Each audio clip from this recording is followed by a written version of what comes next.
talking about revenue and business growth and all these things, how do you think people prepare for the age of AI to sort of roll in? A lot of people talk about massive unemployment, AI just automating a lot of things, which is certainly happening. But I think your example of the truck driver, not wishing their own kids to be a truck driver themselves, I think that's a great example. AI right now is replacing a lot of jobs that we don't want to do in the first place. But I think people that are critical of AI, they would say, yeah, sure, but where does it end? Like, there might be a lot of jobs that people would like to do, but an AI is just much better at doing it. And then they're not able to do that job anymore because they're too expensive. Yeah. So how do you think people can prepare, basically? I mean, let's look at what happened to the app industry. Okay. I know a guy who was the first Apple developer in Denmark. Okay, and he told me these crazy stories when Netto, Irma, all these supermarkets and big Danish brands will come to him and tell him, "Hey, I need an app." Right. And he was like, "Okay, to do what?" He had a monopoly on building apps in Denmark. Basically. And they were like, "I don't know. We need an app. We need to be on the App Store. That's what we've heard." Right. And so him as a developer, he was 16 years old, by the way, at the time. Damn. The guy's crazy. He was in Nest as well. Who is this? Gosh, I don't remember his. We can talk about it afterwards. We'll talk about it afterwards. Anyway, he hasn't been there for a lot. Sure. Anyway, he had to do the whole process of defining the value proposition, being the UX designer, being the UI designer, the project manager, the backend developer, front-end developer, DevOps and marketing it. He had to do the entire thing. So if I copy that with AI, think about how many new jobs were born because of the app industry. There's entire professions that didn't exist. Delta, where we're sitting right now, wouldn't exist without apps being around. Yeah. And how many people here have jobs that 12 years ago didn't exist? Yeah.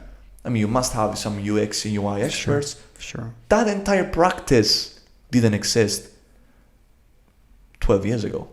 The iPhone was released in 2008, right? Digital marketing. Digital marketing. Yeah. Right. People optimizing for Google, social media, whatever. Yeah. Good luck doing that 20 years ago. It didn't exist, So what I'm trying to say is, I think we are in the up moment in AI. Right. So when I started working in AI, my first projects as a data scientist, I had to do everything because people will tell me the same briefings that my friend was getting. Matthias, it's his name. Yeah. True. Hey Gianluca, we need AI because our competitors are doing it, because we read an article on Forbes, because our CEO thinks it's cool. Right. Or because I know it seems fun. Or because of PR, whatever. Just do AI. Just sprinkle it on top of stuff. Yeah. And now I'm starting to see people that are like, hey, Gianluca, we have this problem to solve, and what can we do?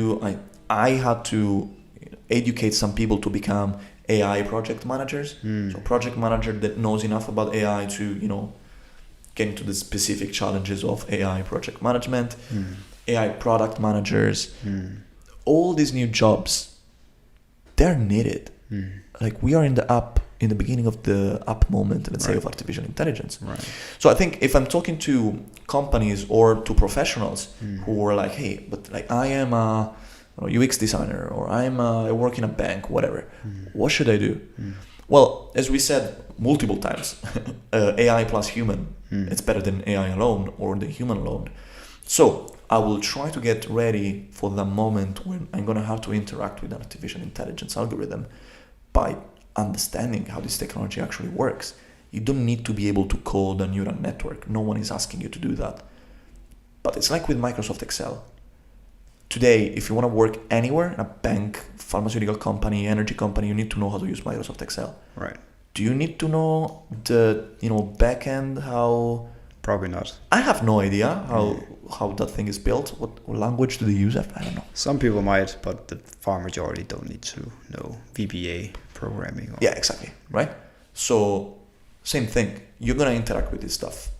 Try to understand the high-level concept behind it so that you know that if you, stupid example, if you gather data that is biased towards a certain episode or group of people, then the AI is going to be impacted this way. Right. Or if I use GPT-3 for patients that are mentally ill, then GPT-3 may do this because it's trained on, you know.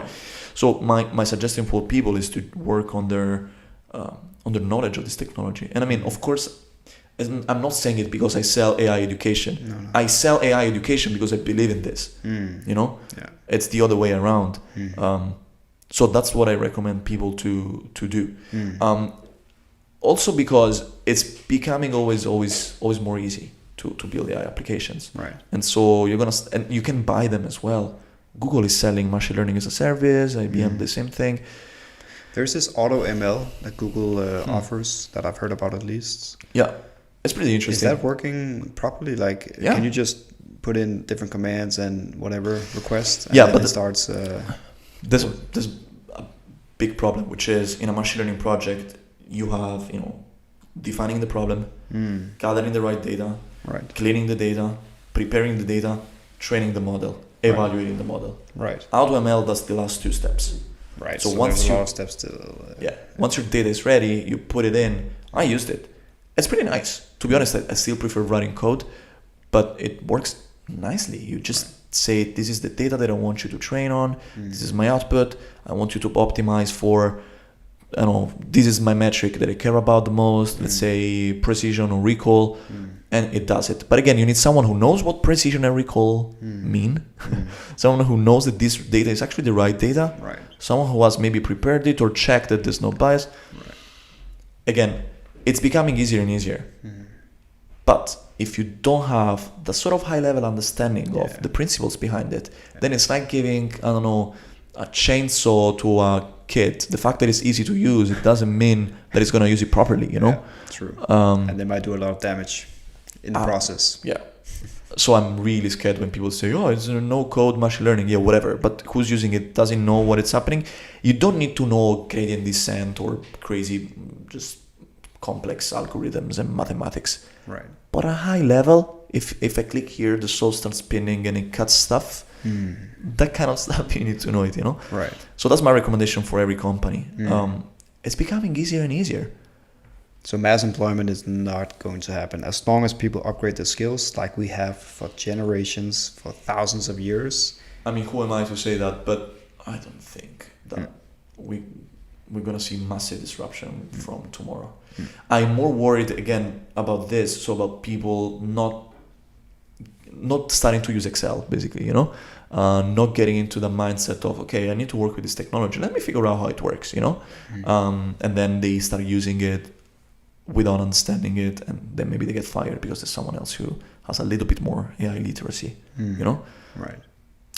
That's what scares me a little bit more. Awesome.